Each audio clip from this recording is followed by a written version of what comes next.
한 주 동안 고생 많으셨죠? 예. 주님의 임재가 이 가운데 있고 또 하나님의 사랑과 보호하심과 돌보심이 있는 이 성전을 기억하고 또 안식일을 기억해서 함께 나오신 모든 분들을 진심으로 환영합니다. 예, 또 우리 진리횃불교회 우리 집사님들 저녁 예배만 이렇게 함께 하시고 그러는데 정말 진심으로 환영합니다. 제가 요즘 이제 뉴스를 계속 이제 찾아보고 있는데 여기 보면 이제 이런 말씀이 있더라고요. 이런 기사가 있더라고요. 그러니까 6월 27일이에요. 그 중국 북부에 있는 내몽골 자치구에 눈이 내렸다고 합니다. 보통 이제 그 지금 눈이 내려야 될 곳은 이 남반구예요. 북반구에는 눈이 오면 안 돼요. 근데 어떤 쪽에는 굉장히 덥고 뭐 시베리아 이런 동토가 다 녹아내리는 일이 벌어지는데 지금 여기 신장 위구르 지역하고 또 내몽골 지역에 폭설이 내렸다고 합니다.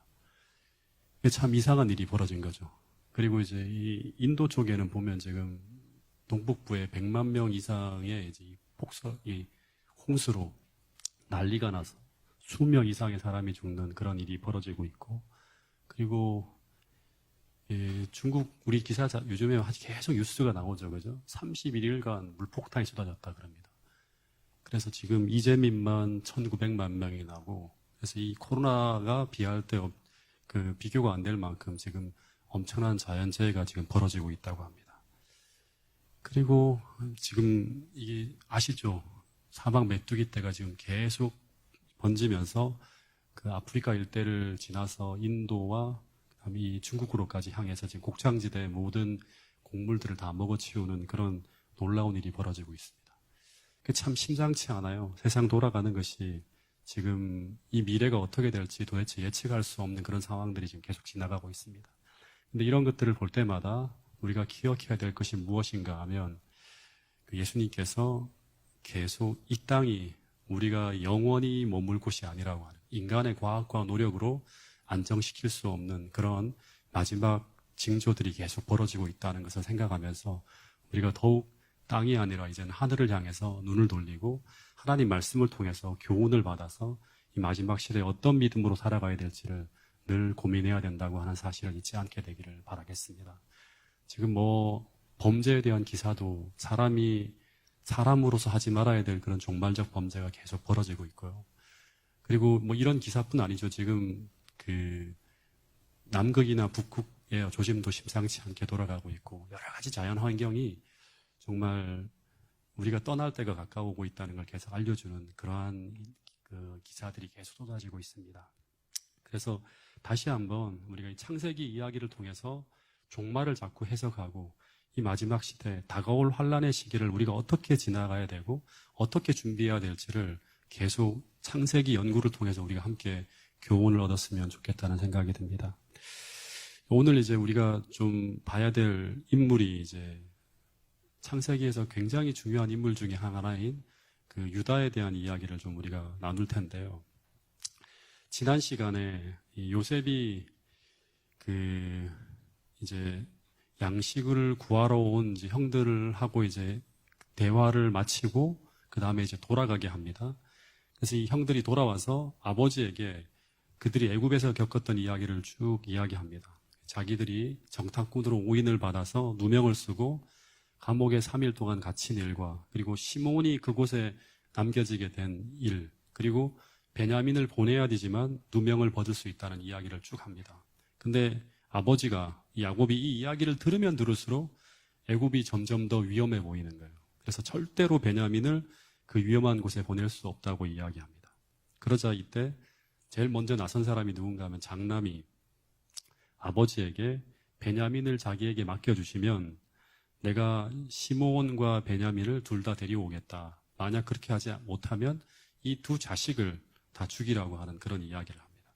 근데 야곱이 이 르우벤의 말에 어떻게 반응하는가 하면 지금 요셉도 사라지고 시므온도 잃었거늘 내가 베냐민까지 절대로 이룰 수 없다고 이야기를 반복하면서 르우벤의 그 이야기를 믿을 수 없다고 하면서 불신해서 이제 보내지 않겠다고 합니다. 근데 이 창세기 43장에 이제 여기 띄운 그 성경절에 보면 1절부터 2절의 내용에 보면 기근이 계속 점점 더 심해가요. 그리고 애굽에서 가져온 곡식도 다 떨어집니다. 근데 기근이 끝나지 않아요. 예. 그러자 야곱이 어떻게 하는가 하면 스스로 나서서, 그러니까 뭐 할 방법이 없기 때문에 모든 아들들이 뭐 아버지 마음 돌릴 수 없다는 걸 아니까 안 나서요. 그러니까 아버지가, 야곱이 스스로 나서서 아들들에게 뭐라고 하는가 하면 애굽으로 가서 어떻게 알아? 다시 가서 곡식을 사가지고 오라고 합니다. 근데 문제는 베냐민을 데리고 가라, 데리고 가지 말라. 베냐민을 데리고 가지 말고 그냥 가서 사가지고 오라고 합니다. 그러자 그 다음에 3절에 보면 드디어 이 창세기 43장의 주인공인 유다가 갑자기 등장하면서 이 스토리를 주도해 나갑니다. 3절부터 5절까지의 말씀을 한번 읽어보겠습니다. 시작. 유다가 아버지에게 말하 이르되 그 사람이 우리에게 엄히 경고하여 이르되 너희 아우가 너희와 함께 오지 아니하면 너희가 내 얼굴을 보지 못하리라 하였으니 아버지께서 우리 아우를 우리와 함께 보내시면 우리가 내려가서 아버지를 위하여 양식을 사려니와 아버지께서 만일 그를 보내지 아니하시면 우리는 내려가지 아니하리니 그 사람이 우리에게 말하기를 너희의 아우가 너희와 함께 오지 아니하면 너희가 내 얼굴을 보지 못하리라 하였음이니이다. 네. 유다는 야곱의 넷째 아들이죠. 네. 유다라고 하는 인물은 야곱의 넷째 아들이죠. 그죠? 그럼 첫째는 누구죠? 첫째는, 장남은 지난 시간 그 아버지를 설득하는데 실패한 르우벤입니다. 둘째는 누구죠? 시므온인데 지금 어디 있습니까? 감옥에 있어요. 그죠? 네. 그리고 세 번째는 레위죠, 레위. 레위는 지금 어떤 상황이죠? 그 세겜 사람들에 대한 잔인한 보복의 결과로 아마도 아버지의 신임을 완전히 잃어버린 상태에서 이 상황에서 나설 의지를 아예 잃어버리고 뒤로 물러나 있는 그런 상황이에요. 예. 나는 아버지가 신임할 수가 없어. 왜냐 그러면 난 아직도 아버지의 신임을 못 얻은 사람이야 하면서 이렇게 아예 나서지를 못하고 있는 사람이에요. 근데 그런 상태에서 갑자기 유다가 나서는 거예요. 유다에게 기회가 온 거예요. 근데 유다가 아버지에게 지금 어떤 말을 하고 있는가 하면 첫 번째는 뭐냐 그러면 이 이야기의 핵심이 베냐민을 보내지 않으면 갈 수 없다는 이야기를 반복적으로 합니다. 예. 그래서 야곱이 뭐라고 하는가 하면 왜 너희들이 베냐민 이야기를 해서 쓸데없이 베냐민 이야기를 해서 왜 그 사람이 그 총리가 왜 베냐민을 데리고 오게 말하냐 하면서 6절부터 그런 얘기예요. 그랬더니 이제 유다가 뭐라고 하는가 하면 우리가 이야기한 것이 아니라 그 총리가 마치 우리 가족사를 다 아는 것처럼 자세히 우리 가족에 대해서 질문해서 어쩔 수 없이 대답을 하게 했다 그럽니다. 그 질문이 뭐예요? 아버지가 살아계시냐라고 물어요. 네, 살아계십니다. 아우가 있느냐 했더니 그 묻는 말에 어쩔 수 없이 네, 있다고 했다고 합니다. 그러자 그 총리가 동생을 데리고 오라고 하는 거예요. 그러니까 이 사람들이 동생을 데리고 오라고 할 줄을 우리가 어떻게 알았냐고 하는 그 내용이 나와요. 예. 꿈에도 몰랐다고 하는 이야기죠. 그러면서 유다가 아버지에게 이런 이야기를 합니다. 이 진술은 굉장히 중요한 진술입니다. 유다가 어떤 사람인지에 대한 것들을 알려주는 하나의 힌트를 주는 중요한 진술입니다. 8절부터 10절까지의 내용을 한번 읽어보겠습니다. 시작. 유다가 그의 아버지 이스라엘에게 이르되 저 아이를 나와 함께 보내시면 우리가 곧 가리니 그러면 우리와 아버지와 우리 어린 아이들이 다 살고 죽지 아니하리이다.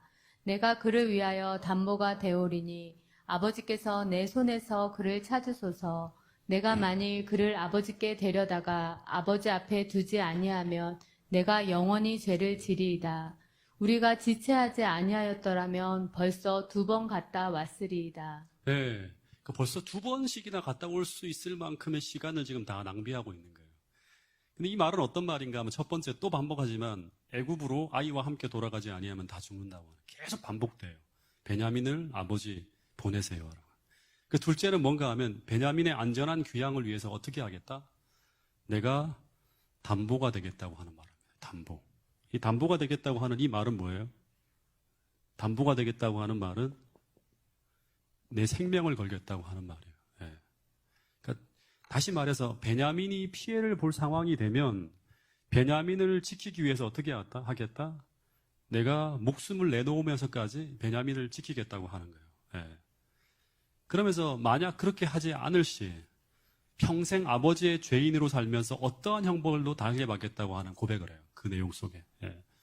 그러니까 아버지에게 이제 이 영원한 죄를 지겠다고 하는 이 말은 뭔가 하면 가문에서 추방되어지거나 아니면 상속권을 아예 박탈을 하겠다. 노예로 살겠다. 뭐 이런 비슷한 얘기를 하는 거예요.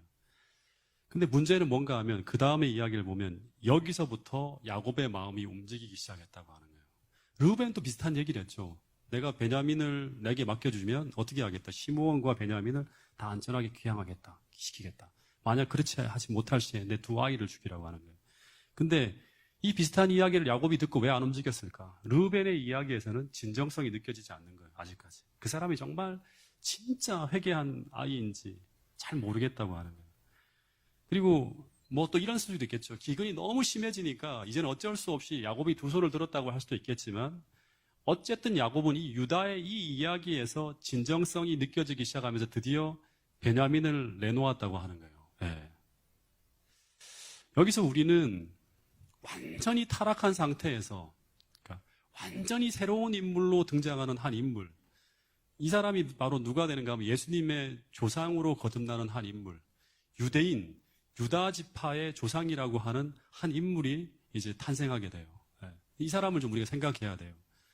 여러분, 우리는 종말에 유다와 같은 이런 변화를 경험해야 돼요. 그래야지만 환란에서 살아남을 수 있어요.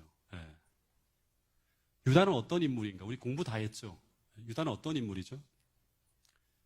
그 창세기 37장 26절에 보면 거기 유다의 이야기가 처음으로 나오는데 요셉을 애굽으로 팔 때 시므온과 더불어서 결정적인 역할을 한 인물이에요. 그 르우벤 이야기가 나오고 유다 이야기가 나오고 막 그래요. 거기 보면 이제 그래서 유다가 이 요셉을 애굽으로 팔 때 결정적 역할을 한 사람이에요. 부조와 선지자를 보면 이제 이 르우벤이라고 하는 사람은 마음이 여려갖고 동생의 생명을 해치지 말고 그냥 구덩이에 던지자고 제안을 해요. 그래서 그를 구해주려고 할 때 부조와 선지자에 보면 우리 지난번 공부할 때 들었죠. 모든 형제들이 다 동정적인 분위기가 막 이제 돌아요. 아, 불쌍하다 하면서. 근데 그때 동생을 구해주는 대신에 그를 피를 묻히지 않고 제거하기 위해서 애굽으로 팔자고 하는 제안을 한 사람으로 등장하는 인물이 바로 누군가 하면 유다예요. 이 사람의 이야기가 없었으면 아마 유다가 요셉이 구출될 수도 있는 상황이 될 수도 모른다고 이제 그렇게 사람들이 이야기를 합니다.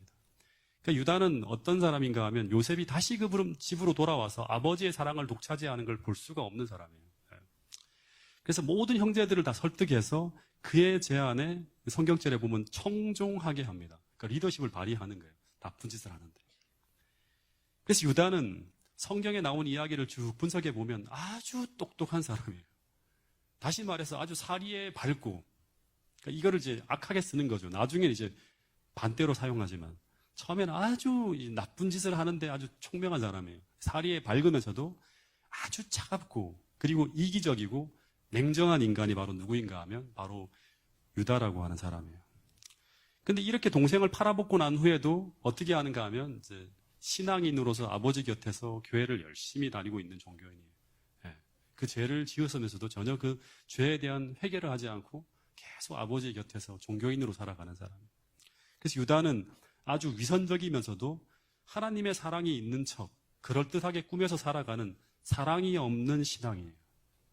사랑이 없는 아주 차가운 신앙인의 대명사가 바로 누구인가 하면 회개하기 전에 유다라고 하는 사람이에요. 오늘 우리도 이런 모습으로 살고 있지 않는지 한번 살펴보시고요. 만약 우리의 모습이 이런 모습이라 그러면 다시금 주님께로 돌아가서 우리가 회개하고 정말 사랑이 없는 신앙인이 아니라 사랑이 넘치는 신앙인으로 우리가 변화되게 해달라고 기도해야 될 것입니다. 근데 이 유다의 위선이 벗겨지는 순간이 바로 어디인가 하면 창세기 38장이었다고 말씀을 드렸습니다. 그 스토리를 우리가 다 공부했기 때문에 결론만 이야기하면 창세기 38장에 보면 유다 이야기가 또 등장하죠. 근데 거기 보면 두 종교인이 등장합니다. 하나는 누구인가 하면 하나는 누구죠? 유다라고 하는 인물이에요. 또 한 인물은 다말이라고 하는 인물이에요. 두 종교인이 등장합니다. 유다의 며느리 다말이죠. 근데 유다는 겉으로 보기에는 스스로 하나님의 백성을 생각하며 이제 하나님 백성이라고 생각을 하죠. 그리고 하나님 백성들에 대한 자기가 그 신앙인이라는 걸 생각하면서 생활하는 거룩한 종교인으로 세상에 알려져 있는 인물이에요. 예. 분위기를 쭉 훑어보면. 근데 속은 어떻죠?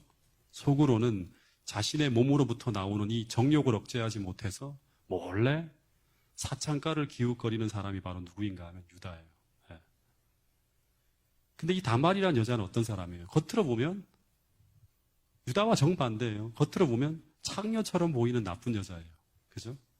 근데 사실은 이 여자는 하나님을 믿고 하나님이 주시는 빛 가운데서 최선을 다해서 하나님의 뜻을 이루고자 투쟁하고 있었던 진실한 여인이 바로 누구인가 하면 이 다말이라고 하는 여자예요. 마지막에 유다가 회개하지 않았다면 누가 하늘나라 가는 거예요? 다말이 하늘나라 가고 이 유다는 하늘나라 못 들어가는 사람이 되는 거예요. 사람들이 볼 때는 유다가 훨씬 더 훌륭해 보이고 다말은 하늘과 거리가 먼 사람처럼 보였지만 정반대의 결과가 하늘나라에서 이루어지는 거예요. 근데 이 두 사람이 충돌하는 상황이 벌어지게 되는데 그것이 바로 뭔가 하면 다말이 임신을 한 사건이에요.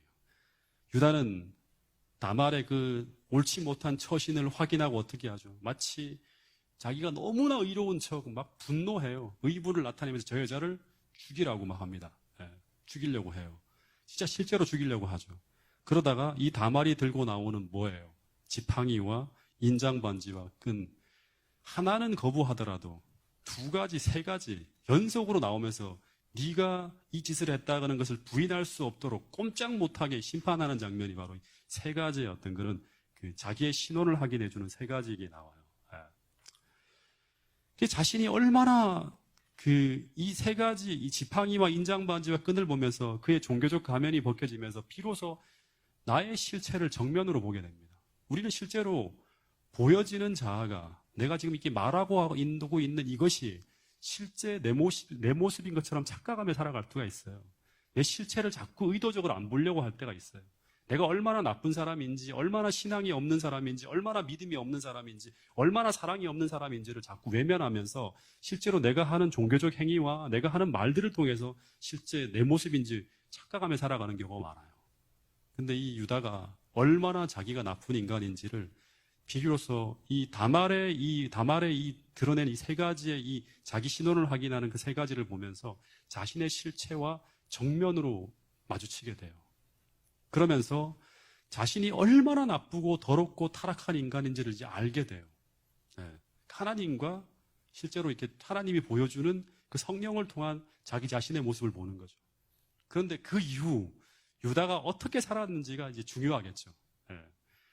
오늘 우리도 이런 내 죄가 폭로되어질 때 어떻게 본다 그러면 말씀을 통해서 또는 어떤 사건을 통해서 내가 정말 회개하지 않으면 안 되는 그런 상황이 닥칠 때 그때 그 상황을 내가 어떻게 지나가는가 하는 건 대단히 중요합니다. 우리가 하나님을 만날 수 있는 기회이고 거듭날 수 있는 기회가 찾아와요, 우리에게. 근데 그럴 때마다 우리가 그것을 대충 이렇게 정리하고 지나가든가 내 모습을 철저하게 회개하는 것이 아니라 적당하게 회개하고 넘어간다든가 그러면서 그 모든 기회들을 다 지나가게 될 때 나중에는 주님 오실 때 우리가 회개하지 않은 채 다시 말하면 위선의 탈을 쓴 채 주님 앞에 우리가 하나님을 믿는 신앙인이라고 외치다가 마태복음 7장에 나오는 그 이야기처럼 내가 너희를 도무지 알지 못한다는 그런 엄청난 충격적인 어떤 사실을 우리가 그 마지막 순간에 만날 수도 있다고 하는 것입니다. 그래서 여러분 우리에게 회개의 상황이 닥칠 때 말씀을 통해서 혹은 어떤 사건을 통해서 내가 정말 얼마나 잘못된 사람인지를 폭로하는 그런 하나님의 충격적인 말씀인가 또 성령의 그 조명을 통해서 나의 실체가 드러나게 될 때 그때 우리 모두가 참되게 회개하면서 하나님께로 돌아갈 수 있는 우리 모두가 될 수 있기를 간절히 바라겠습니다. 근데 유다가 이제 어떻게 살았는지는 성경에 없지만 그가 그 이후 어떻게 살았는지가 드러나는 시점이 바로 뭔가 하면 창세기 43장과 44장의 이야기예요. 네. 그가 회개했기 때문에 이런 결과가 나오는 거예요. 회개하고 계속 변화를 성령을 통해서 이른비 성령을 통해서 계속 변화를 경험했기 때문에 창세기 43장과 44장의 스토리가 나오는 거예요. 네. 지금 야곱 집에 큰 시련이 찾아왔습니다. 43장에 보면 모두가 다 대기근으로 죽을 수밖에 없는 순간이 찾아왔고 근데 문제는 뭔가 하면 모두가 다 믿음을 잃어버리고 뒤로 물러서 있는 상황이에요. 죽으면 죽되 어떻게 할 방법이 없다. 다 이렇게 주저앉아 있는 거예요. 시므온, 그 다음에 르우벤, 레위, 심지어 아버지 야곱까지 전부 다 베냐민 붙들고 난 절대 베냐민 못 보내 하면서 다 죽을 수밖에 없는 상황으로 가는 거예요. 근데 이때 이 유다가 등장하는데 이 유다가 어떻게 하는가 하면 자기의 모든 걸 걸고 앞으로 나가서 자신의 생명을 걸고 헌신하면서 이 믿음 없는 이 가문의 흐름을 바꿔버립니다. 예.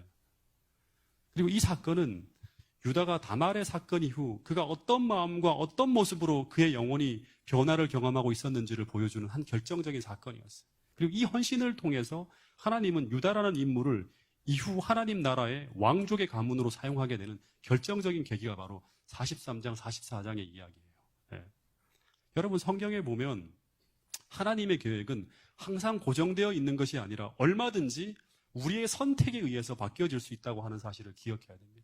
우리에겐 수많은 기회가 찾아와요. 지금 계속. 예. 그래서 우리가 꼭 기억해야 될 것은 무엇인가 하면 우리는 지금도 매일 매 순간 나의 미래를 결정하는 선택을 하면서 오늘을 살고 있다고 하는 사실을 기억해야 돼요. 매 순간 내가 어떤 선택을 하는가를 통해서 우리의 미래가 계속 바뀌어진다고 하는 거예요. 예. 여러분, 이스라엘이라는 나라의 왕은 어떤 사람인가 하면 나중에 우리가 이제 뭐 열왕기라든가 다윗 이야기를 하면 이 부분을 제가 철저하게 다루는데 이스라엘 나라의 왕은 세상의 왕과 달라요. 이스라엘 나라의 왕은 단순히 위에 군림하는 것이 아니라 어떤 사람인가 하면 하나님의 마음을 가지고 하나님이 통치하는 그러한 것처럼 하나님을 대신해서 통치하는 거예요. 그래서 주님이 목자이지만 주님을 대신해서 목자의 역할을 하는 사람이 누구인가 하면 이제 그 이스라엘 나라의 지도자요, 왕이에요. 원래 이스라엘 사람들은 전부 다 유목민이었죠. 그래서 이스라엘 사람들은 이 목자와 양의 관계를 잘 알고 있어요. 근데 일반적으로 사꾼이 아닌 목자는요, 양이 위험에 처해 있을 때 어떻게 하는가 하면 그 양을 구하기 위해서 자신의 온몸을 던져내는 존재가 바로 누구인가 하면 목자예요. 그 과정에서 이 목자가 다치기도 하고 또 심지어 예수님처럼 생명을 잃기도 한대요. 그 양을 지키기 위해서. 막 맹수와 더불어 싸우다가. 근데 과거에 이토록 이기적이던 유다가 바로 이때 이 가족 전체가 전부 죽을 수 있는 그런 위기에 처하게 될 때 유다가 어떻게 하는가 하면 자신의 생명을 던지는 거예요. 자기의 생명을 걸고 가족들의 생명을 지키고자 일어나는 모습이 바로 뭔가 하면 지금 이 창세기 43장에 등장하는 이 모습이에요. 또다시 말하지만 한때 자기 자신의 욕망만을 위해 살던 사람이잖아요. 그죠? 철저하게 이기적이에요. 이 유다라는 인물이. 근데 완전히 바뀌는 거예요. 이 기독교의 진수가 바로 이거예요. 예. 완전히 자기 욕망만을 위해 살던 사람이 자기 희생적인 모습으로 거듭나서 생명을 걸고 하나님의 백성들을 지키고자 했을 때 그는 메시아의 조상이 되는 축복의 자리로 나가는 거예요. 예. 바뀌는 거예요. 이 사람은 옛날에 쓸모없는 사람이었어요. 하나님 나라에 철저하게 쓸모없는 사람이에요. 아무 일도 할 수 없는 그런 사람이었어요. 근데 이 사람이 바뀌는 거예요. 하나님 나라에 가장 중요한 역할을 하는 사람으로 바뀌는 거예요. 이게 바로 무엇이다? 기독교의 진수다는 거예요. 이제 예수 그리스도 안에 있는 사람은 어떤 사람이다? 새로운 피조물이다. 베드로가 그렇게 바뀌었던 것처럼, 바울이 그렇게 바뀌었던 것처럼 다 바뀌는 거예요. 실제로 하나님 나라에서 이런 일들이 벌어져야 되는 거예요. 근데 이런 헌신이라고 하는 게 갑자기 나올 수 있을까?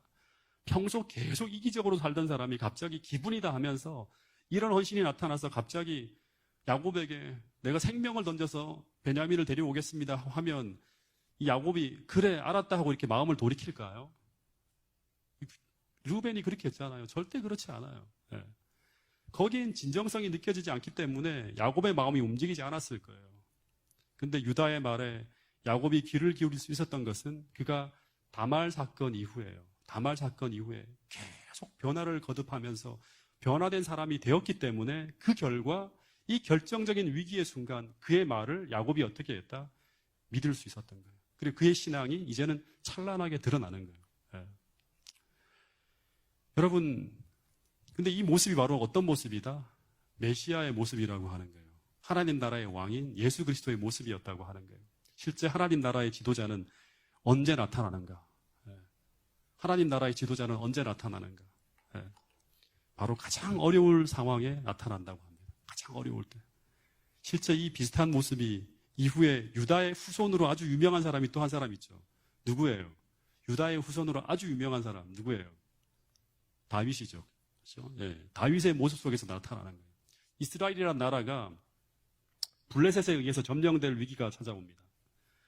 블레셋과의 전투에서 이 골리앗이라고 하는 그 아주 거인이 나타나서 이스라엘 백성들을 막 위협할 때 이 골리앗의 위협 앞에서 이스라엘 백성들 전부가 다 믿음을 잃어버리고 침묵을 하고 있어요. 아이고 저 거인을 우리 상대할 수 없다. 우리 다 죽었다고 하는 거예요. 그때 누가 등장합니까? 이 위기의 순간. 다윗이 믿음으로 일어나서 하나님의 백성을 지키기 위해서 생명을 걸고 골리앗에 맞서기 위해 나아가는 거예요. 그리고 그 결과 민족을 블레셋 손에서 구원해내면서 이 무너지고 쓰러진 이스라엘 백성들의 믿음을 다시금 이렇게 세우는 사람이 누군가 하면 다윗이에요. 니는 칼과 창으로 나오지만 나는 뭘 가지고 간다? 나는 이 물매를 가지고 가는 게 아니라 만군의 하나님 여호와의 이름으로 너에게 달려나간다 하면서 하나님의 이름으로 쓰러뜨리는 거예요. 그래서 이스라엘 백성들이 다 그것을 보는 거예요. 믿음이 회복되는 거예요. 와, 우리가 그런 사람이었지. 그런 민족이었지. 그리고서 이 다윗이라고 하는 사람은 왕으로서의 자질을 온 백성 앞에 인정을 받게 됩니다. 그런데 반대로 사울은 실제 왕의 지위를 가지고 있었지만 평생 자기의 욕망과 자아만족을 위해 살아가던 사람이었어요. 그래서 그 사울은 이미 하나님의 신임과 백성들의 신임을 다 잃어버렸어요. 근데 이때 다윗은 어떤 사람이었는가? 목동이었지만 왕의 영향력을 소유하고 있었고 사울은 왕의 자리에 있었지만 그 영향력은 직분 외에, 다시 말하면 그 이름 외에 다 소멸되어진 상태였어요. 네. 여러분, 그래서 교회에서도 어떤 직책과 직분을 통해서 주어지는 리더십보다 실제 그 직분에 걸맞는 인격과 신앙과 영성을 통해서 하나님의 신임과 백성들의 신임을 받고 그 신뢰를 통해서 만들어진 리더십을 갖는 것은 대단히 중요하다고 하는 거예요. 그래야지만 교회가 바른 모습으로 세워지게 된다고 하는 사실입니다. 다시 반복하지만 하나님의 나라의 지도자는 언제 나타나는가? 가장 어려울 때 나타납니다. 그때 자신의 온몸을 던져서 주님처럼 그 어려움으로부터 백성들을 지키는 사람, 그 사람이 바로 하나님의 지도자라고 하는 거예요. 근데 유다가 그런 모습을 나타냈기 때문에 비로소 유다가 뭐가 되는 거예요? 유대라고 하는 나라에, 이스라엘이라고 하는 나라의 왕족으로서의 어떤 그런 그 가문이 이제 이 유다 지파로 가게 되는 거예요. 어쨌든 이 유다의 이런 진정성 있는 이야기에 야곱의 마음이 움직이기 시작합니다. 그리고 드디어 베냐민을 내어놓겠다고 고백을 합니다. 그러자 이제 그리고 난 다음에 이 야곱이 어떤 얘기를 하는가 하면 그냥 가지 말고 애굽의 총리의 마음을 움직일 수 있는 모든 귀한 것들을 다 가지고 가라고 하면서 막 이것저것 다 줍니다. 그리고 12절에 보면 돈을 배나 가지고 가서 자루에 넣어져 있던 돈을 다 돌려주라고 합니다. 그리고 마지막으로 너무나 마음이 편치 않았지만 하나님의 축복을 구하면서 14절에 보면 이런 고백을 합니다. 그러면서 베냐민을 하나님의 뜻에 맡기고 보내게 되는데 이 말씀을 같이 한번 읽어보겠습니다. 14절입니다. 시작. 전능하신 하나님께서 그 사람 앞에서 너희에게 은혜를 베푸사 그 사람으로 너희 다른 형제와 베냐민을 돌려보내게 하시기를 원하노라. 내가 자식을 잃게 되면 이르리로다. 네, 내가 자식을 잃게 되면 이르리로다. 이게 무슨 말이에요? 에스더서에 보면 죽으면 죽으리로다. 이 비슷한 고백을 하고 있는 걸 볼 수 있습니다. 여기서 우리가 또 하나 꼭 짚고 넘어가야 될 게 뭔가 하면 이 야곱과 베냐민의 문제예요. 그 야곱은 어떻게 해서든지 베냐민을 자신의 손에서 내놓지 않으려고 계속 버티고 있는 상황으로 계속 이 스토리가 전개되는 걸 볼 수 있습니다. 근데 이 스토리 속에서 식량 문제와 베냐민은 하나로 연결되어져 나타나고 있습니다. 다시 말해서 식량 문제를 해결하려면 베냐민을 어떻게 해야 된다? 애굽에 보내야 돼요. 애굽에 내어줘야 돼요. 다시 말해서 그 유다를 포함한 모든 그 유다의 이제 야곱의 모든 자식들이 한결같이 이 이야기를 해요. 베냐민을 보내야만 식량 문제가 해결되어질 수 있습니다. 계속 이 이야기를 야곱에게 합니다. 근데 야곱은 이 문제에 절대로 베냐민을 포함시키지 않으려고 하고 있어요. 그래서, 왜냐하면 이 문제는, 이 베냐민이라고 하는 이 문제는 야곱이 도저히 내놓을 수 없는 가장 건들기 어렵고 힘든 부분이 바로 뭔가 하면 이 베냐민의 문제예요. 그래서 이 유다가 이제 마지막으로 이제 어떤 얘기까지 하는가 하면 애굽의 총리가 막내에 대한 아주 비상한 관심을 가지고 있다고 하는 이야기를 쭉 하면서 그래서 이 문제를 그냥 적당히 넘어갔다가는 더 큰 환을 당할 수 있다는 걸 이야기해요. 이제 아마 야곱이 이런 말을 했겠죠. 벌써 몇 달이 지나갔으니까 애굽 총리도 처음에 그 베냐민 이야기를 했던 걸 잊어버릴 수도 있지 않냐. 예. 그리고 그 사람이 왜 우리 가족에 그 사에 관심이 많겠냐. 그러면서 베냐민을 안 데리고 가더라도 적당히 둘이 뭉실하게 돈 돌려주면서 다시금 이렇게 설득해봐라. 이런 얘기를 했겠죠. 근데 유다는 절대로 베냐민을 안 데리고 가면 안 된다. 그 상황이 아주 심각하다.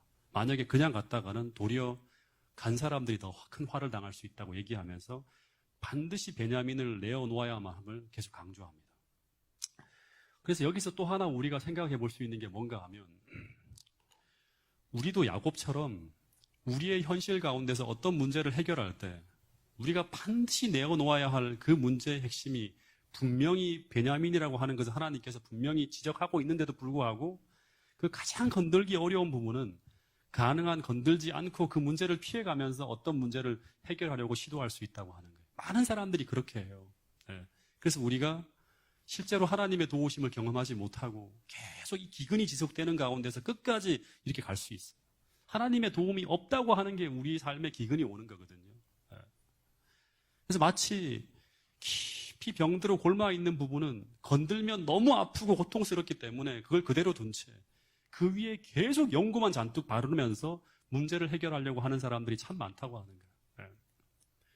여러분, 이 야곱에게 베냐민이라고 하는 존재는 어떻게 보면 처음에는 하나님이 주신 선물이었어요. 근데 어느 순간 이 베냐민이 야곱에게 하나의 우상처럼 되어버려서 수많은 문제를 야기할 수 있는 하나의 시험거리가 됩니다. 언제부터 그렇게 됐는가 하면 요셉이 죽고 난 다음에, 요셉이 사라지고 난 다음에는 이 베냐민에 대한 집착이 너무 커지는 거예요. 예. 그래서 그런데 그것을 이제 야곱은 자신의 손에서 이제 내어놓고 누구에게 맡기는가 하면 하나님의 섭리에 맡기게 돼요. 그러면서 어떻게 되는가 하면 양식의 문제가 해결되어지기 시작하는 거예요. 예. 그래서 이 기근은 결국 야곱의 아들들의 신앙을 시험함과 동시에 야곱의 신앙적 문제도 바로잡는 기회가 되고 있음을 보여주는 이야기예요. 예. 여러분, 우리의 가장 소중한 것을 우리는 내가 붙들고 스스로 지키려고 하다가는 그것이 아무리 좋은 것이라 하더라도 심지어 하나님이 주신 큰 선물이라 하더라도 그것은 나도 모르는 사이에 나의 우상이 되어질 위험성이 항상 있어요. 예. 소중한 것이면 소중한 것일수록. 근데 그것이 하나님의 선물이 아니라 도리어 나의 우상이 되어질 때 그것은 분명히 하나님과 나 사이를 분리시키기 위한 사단의 시험거리로 변할 위험성이 있다는 것을 우리 모두가 꼭 기억해야 됩니다. 예. 어떤 한 집사님이 지난주에 이런 이야기를 하는 걸 제가 들었어요. 자신은 일요일 휴업령이 벌어지면 그때 하나님의 인으로서 안식일을 지키기 위해서 자신의 모든 것을 다 포기할 수도 있다고 합니다. 그런 믿음이 있는 것 같다고 얘기를 해요. 근데 심지어 죽을 수도 있고 생명을 바칠 수도 있다는 그런 이야기를 합니다. 근데 하나 걱정이 되는 것이 있다고 그래요. 그게 뭔가 하면 만약 사단이 자신이 가장 사랑하는 딸아이의 목숨을 요구하게 될 때 그때는 흔들릴지도 모르겠다고 하는 그런 이야기를 하는 거 들었어요. 여러분들도 그렇지 않습니까? 예, 다 공감이 되지 않습니까? 예. 근데 마찬가지로 야곱에게 이 베냐민은 어떻게 보면 일요일 휴업령이 벌어질 때 마치 안식일을 지키면 베냐민이 죽을 수도 있다는 그런 선택이 강요되어지는 상황과 같은 상황이 지금 벌어진 거예요. 야곱에게는. 예. 근데 그때 이 야곱이 이 베냐민을 자신의 손에서 하나님의 손에 내어놓고 어떻게 하는 거예요? 죽으면 죽으리라는 각오로 전적으로 맡기게 될 때 이 베냐민이 이제 더 이상 자신의 우상이 아니라 하나님의 선물로 다시금 안전하게 돌아오게 되는 게 이제 이 스토리의 결론이잖아요. 그렇죠? 하나님께 드릴 때 그게 우상이 아니라 다시금 하나님의 선물로 안전하게 지켜지게 된다고 하는 것입니다. 이것은 어떻게 보면 야곱의 이 문제 앞에서 그러니까 야곱에게 가장 소중하고 가장 건들 수 없는 어떻게 보면 가장 깊은 곳에 내재되어 있는 완전히 결탁되어 있는 자기 생명보다 더 소중한 존재가 바로 누군가 하면 이 베냐민이에요. 근데 이 베냐민을 하나님 앞에 맡긴다고 하는 것은 자신을 전적으로 하나님 앞에 굴복하는 거예요. 이 문제 앞에 자기 자신을 전적으로 하나님 앞에 굴복하며 자기 전부를 맡기는 믿음의 행위를 보여주는 게 바로 뭔가 하면 죽으면 죽으리라 하고 이 베냐민을 내어놓는 거예요. 정말 어떻게 보면 이게 쉬운 문제가 아니에요. 우리 모두에게. 여러분, 우리 모두가 하나님의 도움을 구하고 있으면서도 그 문제를 하나님께 온전히 맡기지 못하는 대부분의 이유는 어쩌면 내가 붙들고 있는 어떤 애착, 어떤 욕심, 어떤 죄악을 포기하지 못하고 있기 때문이라고 하는 사실을 오늘 이 이야기를 통해서 꼭 기억할 수 있게 되기를 바라겠습니다.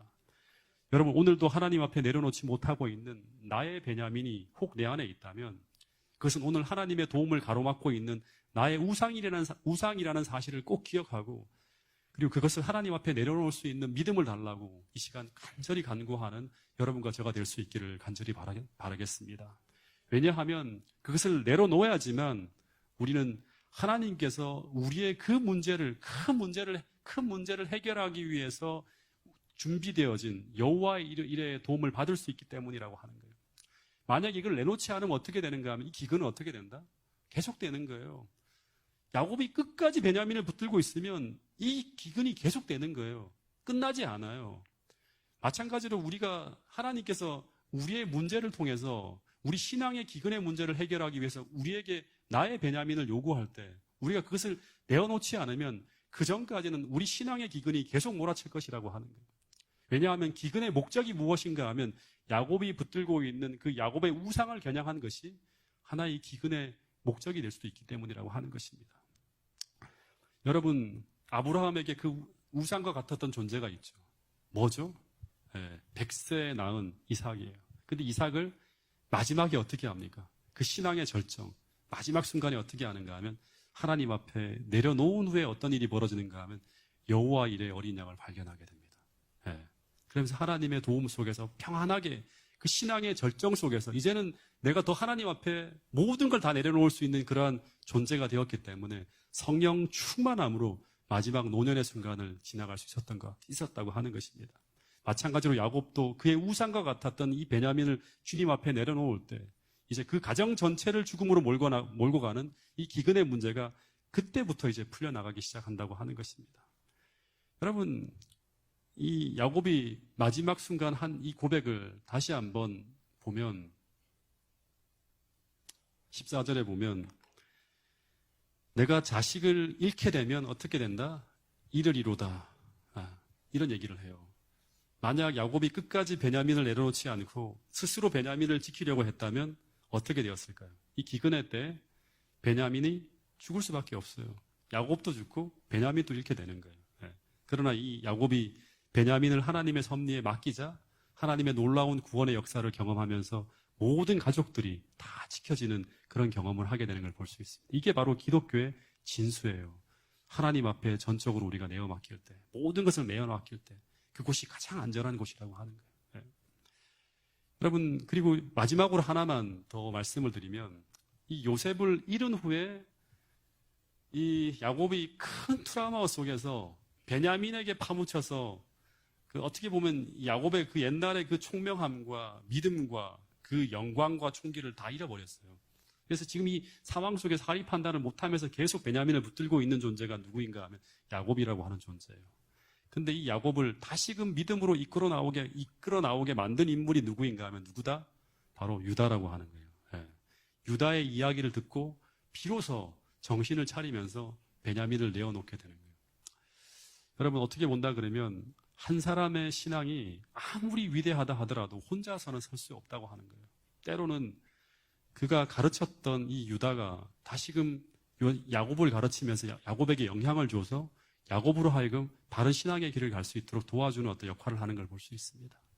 여러분, 우리 모든 이 파주중앙교회 신앙의 공동체 여러분들이 하나같이 다 믿음의 사람이 되고 거듭난 사람이 되어서 우리가 그 사람의 이야기를 들으면서 나의 신앙을 점검하고 그 사람의 이야기를 통해서 하나님이 어떻게 우리를 인도하시는지를 계속 바라보면서 서로가 서로에게 이 마지막 시대에 함께 손을 잡고 하늘까지 갈 수 있는 그런 신앙의 공동체, 믿음의 공동체가 우리 파주중앙교회 모든 성도들이 함께 모여있는 이 교회가 되었으면 좋겠습니다.